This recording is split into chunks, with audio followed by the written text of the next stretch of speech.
Nkuleetedde ba tiktokers n'emirimu gye bakola. Mubalaba bulabi wano nga bali wano ku tiktok naye nga tomanyi mirimu gye bakola. Asembayo ajja kwewuunyisa.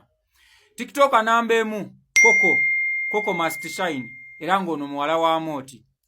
Ono Coco asiika chipusi era nga azikisiikira wali eri bwayise ewa taata we. Era oluvaano ku tiktok amaze okukola challenge ze ng'agenda asiika chipusi. Owokubiri Chicken ono atunda masimu era nga agatundira waneno nga ku park enkadde opposite awo ku Mega Standard supermarket wagatundira. Owokusatu Deno atunda ddagala lya bisolo. Oba nfunye bulungi atunda ddagala bano ba veterinary doctors lye bakozesa okukuba ebisolo empiso okujjanjaba ebisolo.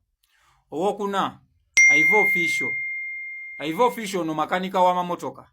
Akanika mmotoka osobola n'omutwalira piki n'akanika naye asoogikanika. Owokutaanu Shira Price era ng'ono be batambuza soda mu kibuga Kampala. Ono mutembeeyi. Shira Price ono mutembeeyi era nga bano be batambuza soda mu kibuga Kampala n'emigaati. Ndowooza mutera obbalaba abatera okulinnya emmotoka za paaka